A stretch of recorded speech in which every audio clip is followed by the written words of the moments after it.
Hey, everybody. I'm super excited to be hosting another episode of Groundwork TV. We are talking with some friends down in Alabama who are working on a just incredibly bizarre and stunning issue for the residents in Bessemer. We're going to get to that in a lot more detail in a moment. First, I'm Joe, founder of Groundwork Project, and I'm really happy to be here with Ryan from the Southern Environmental Law Center and Charles from the Alabama Rivers Alliance. And folks, we're going to dive right on in because this one's a bit of a wacky one. So before I get to the situation in Bessemer, I want to give you both a quick chance to introduce yourselves and tell everybody a little bit about what you do. Ryan, I'll come at you first. So tell folks that are tuning in a little bit of who you are, what brought you to environmental work, and the types of things you're working on now. Sure. Thanks so much, Joe, and thanks for having us. I'm Ryan. I'm a staff attorney at the Southern Environmental Law Center, which is a nonprofit, nonpartisan legal advocacy organization rooted in the Southeast. I work in our Alabama office, which is actually in Birmingham, where I grew up. Growing up in Alabama, I spent a lot of time outdoors, and funny enough, I was one of those kids. I kind of always knew I wanted to be an environmental lawyer. And then as I grew up, learned more about the darker side of Alabama's environment, which is that we have some corporations here that control a lot of what happens in our state. And after, having those really formative experiences, I think I just really wanted to come back to my home state and do what I'm doing now. I appreciate that. And we're going to get into a little bit more about what you are doing in a second. Charles, over to you. Tell us a little bit about yourself and what brought you to the work. Yeah, again, thank you for having us on. My name is Charles Miller. I'm the policy director at the Alabama Rivers Alliance. And, I think like Ryan, like a lot of people in Alabama, I grew up spending a lot of time outside. But for me, it was just kind of like, that's where I enjoyed spending time. That was my hobbies, hiking, swimming, paddling, stuff like that. And I tell this story a lot, so she's probably already heard this before. But there's a professor at the University of Alabama School in my undergrad. There's a professor at the University of Alabama, Dr. Lisa Davis, and I was taking her geomorphology class, and I was a political science major. So something about the way that she taught kind of the geophysical cycles and tied it into some of like the politics and the social aspects really made it like click for me that like, oh, this is going to be the social and political issue of our lifetime. Is going to be around the environment, around climate change. And that was kind of like an aha moment for me. And so I graduated from undergrad at UA, wound up going to the University of Alabama School of Law, went away for a couple of years to be a water keeper in Missouri. But like Ryan, came back to Alabama just because, anybody who's lived here or spent any time here can tell you what a special place Alabama is. Love that, both of you. Thank you. And love that your work is rooted kind of in your childhood and the work stuff that you love doing, and now you get to do it as professionals. Which leads us to what we're going to talk about today. So again, take us step by step there. Charles, we're going to start. Love for you to just kind of lay the scene about data centers in general. And I think people have an idea of what they are. But where are they popping up around the country? What do we know about them? And I think what oftentimes people don't necessarily think about is like, they don't need a whole lot of people after you build them. They kind of run, but they do take a lot of resources. So talk us through about that on the environmental side. Yeah, absolutely. So, obviously we've had data centers for, practically as long as we've had the internet, right? And historically, these have been located in this area that's called Data Center Alley, just outside of Washington, D.C. in Northern Virginia. But over the past few years, with the expansion of, what people are calling AI tools like ChatGPT and other kind of generative AI tools, there's been a massive investment by companies in data center infrastructure. And that infrastructure is intended to support these AI tools. When you ask people who are like insiders about this stuff, the most significant source of data center growth is to support training these AI models. So when you see a hyperscale data center like the one proposed in Bessemer, that's going to, be a $14 billion project, supposedly, that is probably being built out to support AI. And, you know, in the Southeast, we're kind of at the epicenter of that build out for a number of reasons. One, you know, there's kind of an emerging data center hub in Atlanta, just east of us. And there's a lot of infrastructure that's already in place. There's very, let's say, friendly utilities and friendly regulatory environment for a lot of these things in the Southeast. And quite frankly, I mean, the way I see it is I've spent some time in Georgia and talked to some folks who are working on it over there as well. And in Georgia, people are starting to see the impacts of these data centers that were built 1 or 2 or 3 years ago, and they don't like it. And they're fighting to keep them out of their communities. So for a lot of these data center developers who don't really care where they put them, don't really care about the communities they're placed in, they say, uh-oh, these people get mad at us. We got to, you know, pull up the sticks and move west to Alabama. Big poverty area. You know, we're seeing a lot of proposals of similar scope, Project Marvel throughout the state. So, Ryan, I wonder if you can build on that a little bit. There are, you know, I do a fair amount of work in the energy business too. These data centers, there's a fight to put them everywhere. It's hard to build them in congested areas. So you don't see a whole bunch of them at scale anyway, big ones going in place in the Northeast, right? You don't see them in a whole bunch of big ones going in San Francisco. You're obviously a bunch trying to go in California. But they require space. They require a lot of electricity. So they're going to places where the energy rates are lower, where there's a more permissive regulatory and permitting process, where they can get built faster.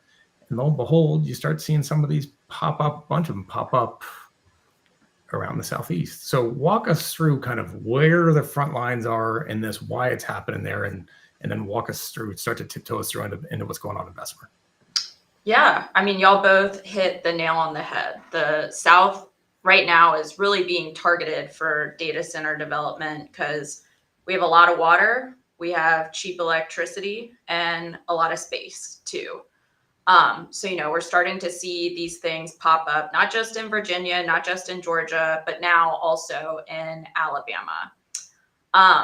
But, you know, when we have local decision makers that aren't really looking at the big picture and the large impacts of these things, it means that we're siting these facilities in places that aren't necessarily appropriate and in places where, you know, it's going to cause a lot of harm because data centers require resources that are public, like power and water. So that's what we're seeing in the case of Bessemer.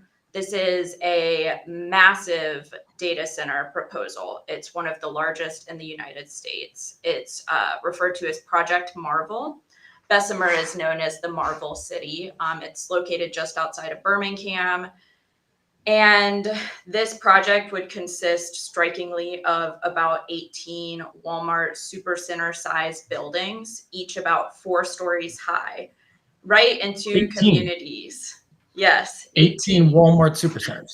That's right. So, yeah, if you've been in one of those, you know that it takes a long time to walk around the perimeter of a Walmart. Imagine over 4 million square feet. Like some of the biggest skyscrapers we have in Massachusetts are like 2 million square feet. Wow. Right. So these are 4 million. This is in total about 4 million, 4.5 million, something like that. That's right. 4.5. Mm-hmm. Yeah. Which really puts it into perspective of why communities don't want these things in their backyards. And because of the scale of it, it's going to require a lot of power. It needs about 1,200 megawatts of electricity. Okay, so let's stop you there for a second. Yeah. What does 1,200 megawatts of electricity mean? Like nobody understands what a megawatt is. So what is what is 1,200 megawatts? How big is that? What I like to tell people is that's about how much energy 760,000 residential homes in Alabama would use. So that's close to the population of Birmingham. So close to with the city, the households of Birmingham, the city, would basically be equivalent to what these 18 data centers, one data center Project Marvel is going to use. Right. Roughly equivalent. Roughly. That's right. A city for the data centers. Yeah. And again, trying to put it in perspective here, Alabama Power recently acquired a natural gas plant And that entire plant is about 900 megawatts. So essentially, this data center would need a whole new gas plant. The coal-fired power plant in my old congressional district was 700 megawatts. Wow. So, right. And not the biggest power plant, but it's 700. And this is 12, right? So close to 2 of these things. Mm-hmm. Exactly.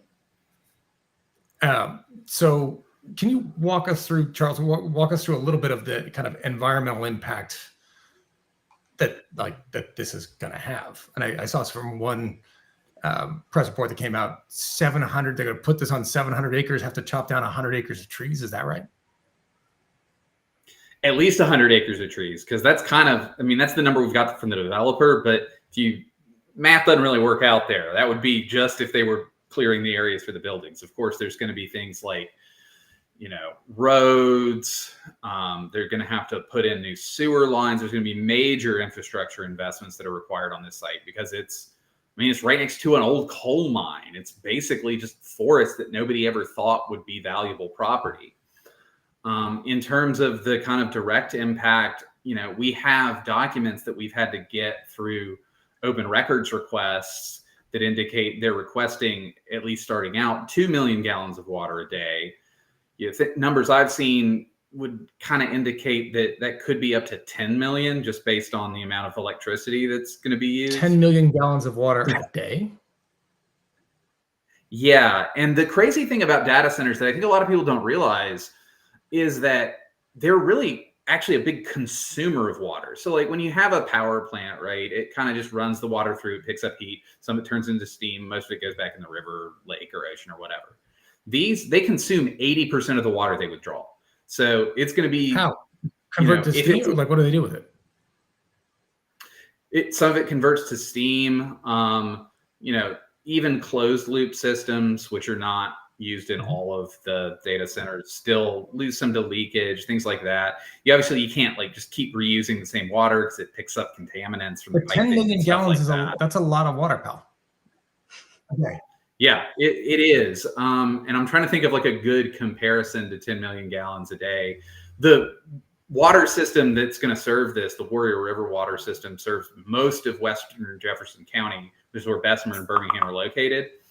And it serves customers with about 2 million gallons of water a day right now. So they would at least have to double their capacity in order to fulfill the needs of this project. And we don't know where that money's going to come from. The aquarium in Boston New England Aquarium has a giant ocean tank. Like the main thing is a big cylindrical tank that goes up 4 stories. That's a couple 100,000 gallons, right? So this is 10 million. That's a couple 100,000 for an entire aquarium. It's a couple 100,000. So, I mean, that's. And I think the aquarium is a better use, right?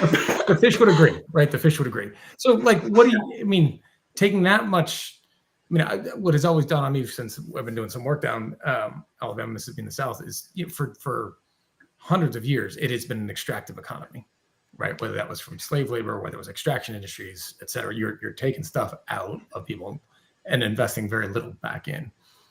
What is stunning to me is this is another iteration of an extractive economy, right? People think of, hey, it's up and running, it doesn't really cost much, it's there. It is powered by extraction, right? Once again. And I think to put in perspective, you guys mentioned, I think about $14 billion project, more or less at this point. I saw a statistic, the entire land value of Bessemer in 2018 was just shy of 350 million, right? So the land value of the city is 350 a couple of years ago. The project estimate on this is 14 billion. And they've got elected officials who have to know a little bit about this, all under non-disclosure agreement, so they can't talk to you about it. Walk me through how that was a wild one from my end, right? Like the idea that this could be happening as I was an elected official and that I couldn't tell anybody about it. The only other time that something like that would come up with me is like national security stuff where like it's top secret classified. You can't tell your constituents about it, but like you are briefed on it so that so there's oversight. This is, hey, we're going to go build something next door, but you can't tell anybody, your constituents who are going to be impacted about it. You can't tell them about the impacts. What is that? I think that's everyone's reaction when you hear that, right? That it's like somehow legal to sign NDAs with elected officials. And we've talked with a colleague of Ryan's in Louisiana, and apparently this is like not an uncommon loophole. So most of my day-to-day work is as basically a lobbyist. Like one of our main issues is we try to get our state to adopt a water resources plan that would make places like Project Marvel pay their fair share, and to ensure that it wouldn't impact households, stuff like that. I have to register with the ethics board. I have to abide by a bunch of different rules. And if you are an economic development professional, which to me is just like a lobbyist for somebody who can make money, you get some little special treats that normal lobbyists, public interest lobbyists, don't get.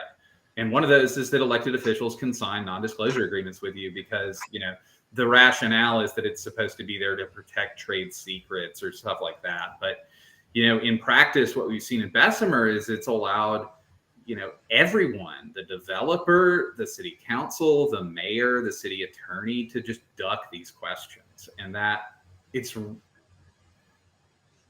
upsetting to watch as somebody who it's disturbing, frankly. So talk to me a bit, both of you, about how a community is engaging and mobilizing and organizing in response to this, because this is one of those things that, Democrat or Republican, blue or red, right? It's your community. And I think most folks would say just what I did a second ago, which is like, this might be a good project. Maybe it is. It might be a bad one, but like communities have a right to know, and they have a right to know what's happening in their backyard or their community. And if they can't, if that's being done by some massive corporation, which by the way, for $14 billion, it's likely a handful of players at a massive scale, that is being done without any consent or engagement with the community. So like, I assume the community is starting to mobilize back. Oh yeah, for sure. So another interesting thread to Project Marvel is that the two communities that are most impacted or would be the most impacted by the project actually live just outside of city limits. So they don't vote for the city councilors who are making this decision. And we've heard city councilors say in public meetings, we don't care what these two communities whose lives will change forever if this happens. We don't care what you have to say about this because you don't vote for us, which is an astonishing thing to say and an astonishing thing to hear, because as we've talked about, these kinds of developments it won't just impact these communities. It won't just impact Bessemer. It'll impact all of central Alabama and potentially the whole state. We'll see rising utility bills if Alabama Power has to build another building. We'll see rising sewer bills if the wastewater treatment plant that this discharges into has to upgrade infrastructure. And just hearing that from an elected official, and also hearing that they don't know anything about the project and won't answer these really basic questions of how is this going to impact me, is really disheartening.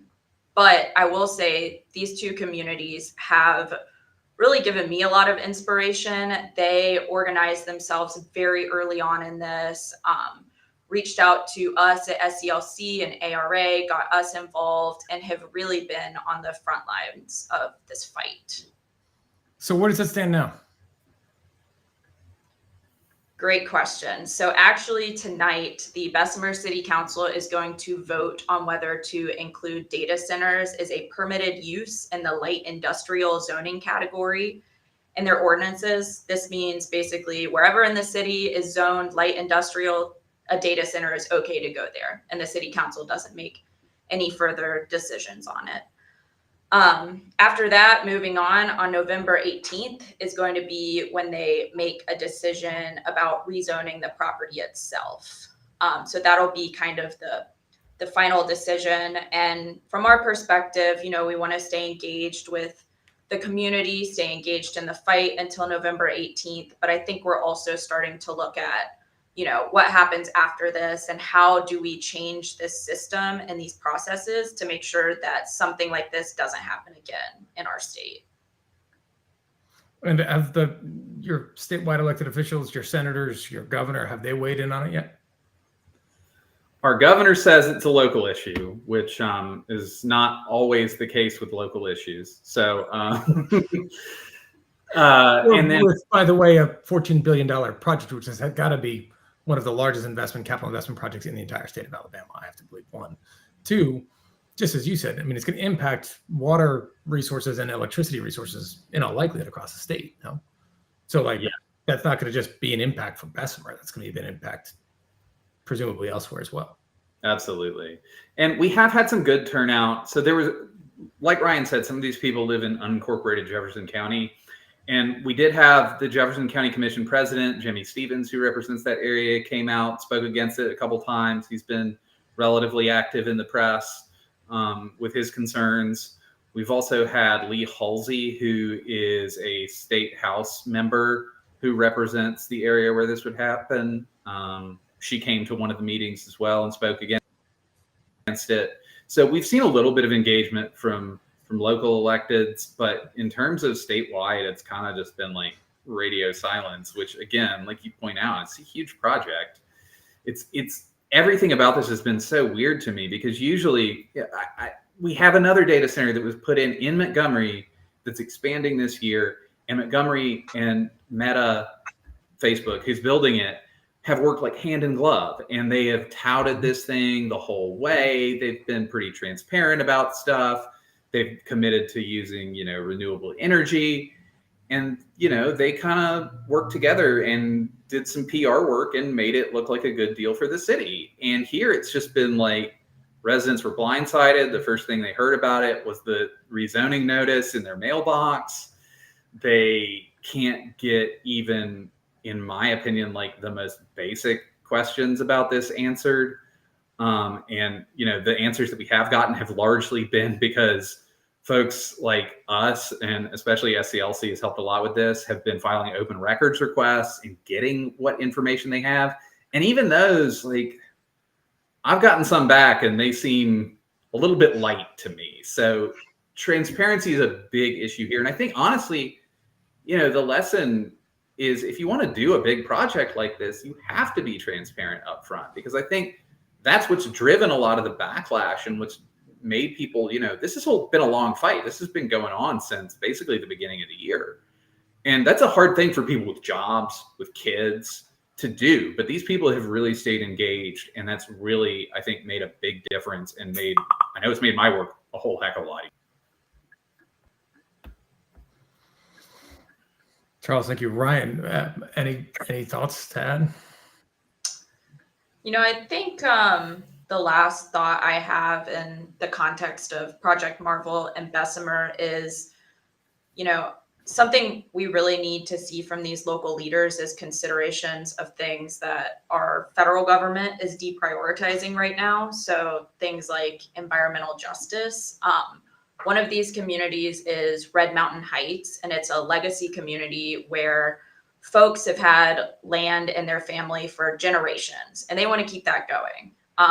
Having 18 Walmart Supercenter size buildings in their backyard is going to make that a lot harder.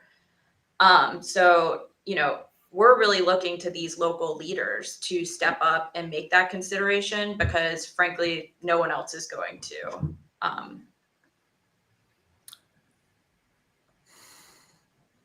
It will be an interesting meeting tonight. Keep us posted, please. I know folks will be following the events as they develop and love to get some answers. And not for nothing, if this is a playbook that works in Alabama, and yeah, you might have some unique laws that allow for these NDAs, but if it works there, they're going to replicate it elsewhere, right? No question. So, trying to make sure that there is, as I say, nothing about us without us, right? Nothing that's going to impact our community without us here. Making sure that there's a local voice whose needs are accommodated here, and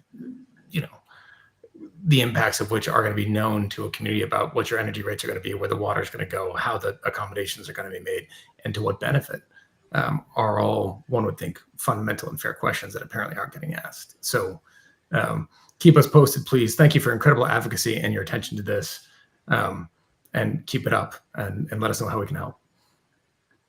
Will do. Thank you. Thanks, Joe.